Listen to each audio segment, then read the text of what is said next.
What's girls, how you doing? Let's do another pick a card, and today's gonna be what was their first impression when they met you. Okay, so that could be interesting. Maybe that might be surprising for you as well. So let's have a look. £2, 3 cards. I guess it's gonna be quite straightforward. I mean, it's gonna be like quite easy to find out, she says. And then I might just struggle.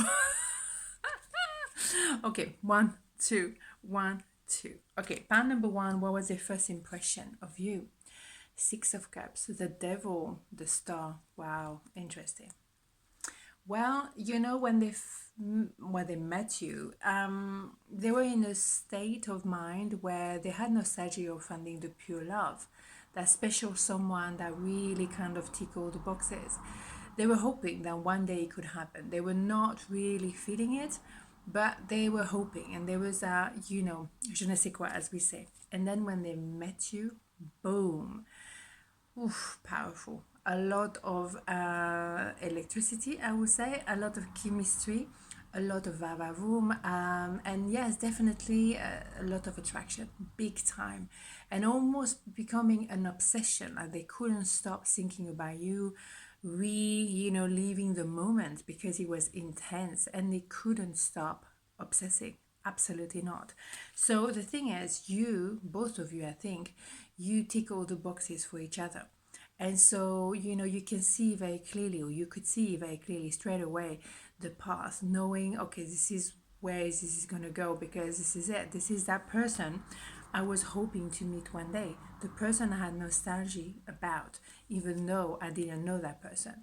I just know, like I know, like I know. And I think it was definitely, um, you know, both sides, and it's a question of simply balancing the emotion here, because it must have been pretty damn powerful. And it was almost maybe this idea of like forbidden fruit or something like this, because it feel very like a contradiction in here, an obsession and a purity at the same time. So you feel like, oh my goodness, I need to have my hands on this person, but at the same time, maybe I shouldn't. Okay, so that's kind of intense emotion, definitely. And all they wanted to do was obviously to, spend time with you, quality time with you. And maybe that's where you met maybe at the gathering. Maybe you met, having some food somewhere, going out somewhere, and it felt just natural, and simple things make you still very happy. Absolutely. Yeah, the only thing they were thinking about was, I want to take this person away with me. I want to go on a weekend with that person. I want to straight in move in with her or with him. I want to get to the next level, because this is a continuity. This is a transformation, something I was actually waiting for. It absolutely happened. And it's a one-way ticket. Once you meet that special someone, and that's with you, there was no going back. That was it. That was a metamorphosis. That was like, okay, I found peace and serenity. Now I am exactly where I'm supposed to be. That's exactly what I was hoping to be. And again, two number six as well. So it's pretty powerful here. So yeah, the first impression was pretty damn good. They could see straight away the potential. They could see the future. They could see, okay, this is the path. As the star can show you straight away, you just see, okay, I can just follow that direction. I know. Excuse me, George is back, obviously. So yeah, pretty damn good, wasn't it? Okay, so pile number two, what were the first impression of you? Seven of Pentacles, the Lovers, Knight of Cups, very different. It couldn't be more opposite than the pile number one. Well, first impression was that, ooh, in the middle of the road, I could stay where I am, bored to death, or I could go for it. But for the time being, I'm not gonna move. I'm staying put. I'm not doing anything. Maybe there was someone else when they actually met you, and they were stuck. What am I supposed to do? I'm not in a position to do anything. I wish I could, because what I see is pretty damn good, but I can't move. I am stuck. Did we say stuck? Third party, you bet. But also, they could recognize a soulmate, but at the same time, not able to make a move. The first impression was, oh damn, oh damn. Because yes, there was something very powerful, but they were impossible for them to actually get into action. They may have tried, or they might try still, but in a very, very gentle way, very vulnerable. They're all about emotion, but they don't know how to say things. They don't know what to say. They're not in a position really to afford to say anything. They shouldn't, number one. But at the same time, they wish they could. They would like to message you, but in a kind of, maybe in a timid way. They don't even know why they're pressing send, but they did send that email or send that text, and they're like, maybe I shouldn't do that, should I? But I still do.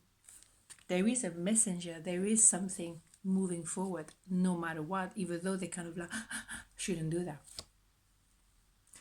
I think they also tried to, or maybe they met you at the time where they were recovering from a love story. Maybe they were looking for a solution. They were looking for a way to, excuse me, to feel better about their life, because there was something they couldn't put their finger on it, but there was something they were uneasy about when they met you. And meeting you put them in the kind of position where, yeah, definitely, that confirmed what I felt. I can't name what it is, but I'm not totally satisfied. I should be on paper, but I'm not satisfied. So you probably met them when they were actually doing some form of introspection, looking maybe at their childhood or something, trying to understand what was not actually working, flowing naturally within their own life. So you kind of like trigger that also questioning, because you were the confirmation, like, how comes I'm feeling that attracted by someone I'm not supposed to be with? There is something in my own life that doesn't actually flow. I had the feeling there was something not quite right, but I couldn't figure it out. And now I have to really look into it. You trigger something in them, okay? So yeah, they had to find ways to make it work, maybe with the person they were with at the time, or also thinking, I need to work out on myself, or also trying to work it out with you. There is new skills to learn. There is new things, that need to be found out. At the same time, there's an idea of number 8, infinity number. They can't totally close the door on you. Yeah, of course, they may have decided to stay put, because all about Pentacle is about stability and also money and also the status. And male, female doesn't matter, They didn't want to shake the boat, because obviously they meeting you was questioning everything in their life, and they maybe were not ready. They knew things needed to be fixed, or changed slightly, but not all kind of like change it all. They're ready to modify a few things, to adjust, but not change everything. They like the stability, they like the comfort. So maybe now they have regret. Yeah, maybe now. Excuse me, George is full on today. Sorry about that. Yeah, they have regret, because they could see that with you there was potential. They could have been absolutely mesmerizing. They know that, but can they fix it? I need to find out. I think there is something indeed. There is something that is written that need to be just dealt piano, one step at a time. But there is something written. So here you have it. Fascinating. Hercule Poirot is on the case. On this note, have a beautiful day, and I'll see you tomorrow. Mwah. Ciao.